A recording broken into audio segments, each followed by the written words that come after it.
ಓಂ ಸಾಯಿರಾಮ್. ನನ್ನೆಲ್ಲ ಸಾಯಿ ಕುಟುಂಬದವರಿಗೆ ಧನ್ಯವಾದಗಳು. ಸ್ವಾಗತ ಸುಸ್ವಾಗತ. ಈ ಚಾನಲನ್ನು ಫಸ್ಟ್ ಟೈಮ್ ನೋಡುತ್ತಿದ್ದರೆ ದಯವಿಟ್ಟು ನನ್ನ ಚಾನಲನ್ನು ಸಬ್ಸ್ಕ್ರೈಬ್ ಮಾಡಿಕೊಳ್ಳಿ ಹಾಗೂ ಲೈಕ್ ಮಾಡಿ, ಕಮೆಂಟ್ ಮಾಡಿ ಮತ್ತು ಶೇರ್ ಮಾಡಿ. ಭಕ್ತನ ಇವತ್ತಿನ ಸಾಯಿ ಸಂದೇಶ. ಭಕ್ತನ ಮನಸ್ಸನ್ನು ಓದಿದ ಸಾಯಿ. ನಾನು ಮನಸ್ಸಿನಲ್ಲಿ ಅಂದುಕೊಂಡಿದ್ದನ್ನು ಶಿರಡಿ ಸಾಯಿಬಾಬಾ ಅವರು ಹೇಗೆ ಕಂಡುಹಿಡಿದರು ಎಂದು ತಿಳಿಸುತ್ತೇನೆ ಬನ್ನಿ.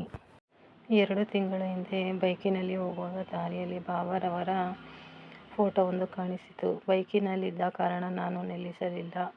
ಆದರೆ ಬಾಬಾಗೆ 5 ರೂಪಾಯಿ ಅರ್ಪಿಸಲಿಲ್ಲವೆಂದು ಮನಸ್ಸಿನಲ್ಲಿ ಬೇಜಾರಾಯಿತು. ನನ್ನ ಆಲೋಚನೆ ತಿಳಿದ ಬಾಬಾ ಕೆಲವೇ ನಿಮಿಷಗಳಲ್ಲಿ ದಾರಿಯಲ್ಲಿ ಮತ್ತೊಂದು ದೇವಸ್ಥಾನವನ್ನು ಕಾಣುವಂತೆ ಮಾಡಿದರು. ಈ ಬಾರಿ ನಾನು ಬೈಕ್ ನಿಲ್ಲಿಸಿ 5 ರೂಪಾಯಿ ದಕ್ಷಿಣೆಯನ್ನು ಕೊಟ್ಟಾಗ ಅಲ್ಲಿ ಒಂದು ಅದ್ಭುತ ಪವಾಡ ನಡೆಯಿತು. ಆ ವ್ಯಕ್ತಿ ಹಣಕ್ಕೆ ಊದಿ ಇಟ್ಟು ವಾಪಸ್ ಕೊಟ್ಟು, ಬಾಬಾ ಇದನ್ನು ನಿನಗೆ ಕೊಡಲು ಹೇಳಿದ್ದಾರೆ, ಕಳೆದುಕೊಂಡಿದ್ದೆಲ್ಲ ಮರಳಿ ಸಿಗುತ್ತೆ ಎಂದರು.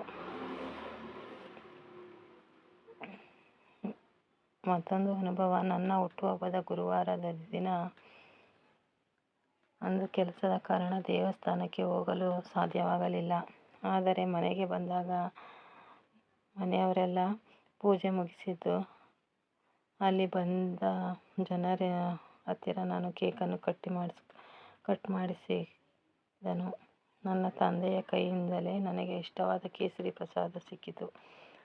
ನಾನು ದೇವಸ್ಥಾನಕ್ಕೆ ಹೋಗದಿದ್ದರೂ ಬಾಬಾ ತಾವೇ ಹುಡುಕಿಕೊಂಡು ಬಂದು ನನಗೆ ಪ್ರಸಾದ ನೀಡಿದರು. ಭಕ್ತರ ಸಣ್ಣ ಸಣ್ಣ ಆಸೆಯನ್ನು ಬಾಬಾ ನಿರಾಸೆ ಮಾಡುವುದಿಲ್ಲ. ನಿಮಗೂ ನಂಬಿಕೆ ಇದ್ದರೆ ಬಾಬಾರವರನ್ನು ಮನಸ್ಸಿಂದ ನಂಬಿ ನೋಡಿ.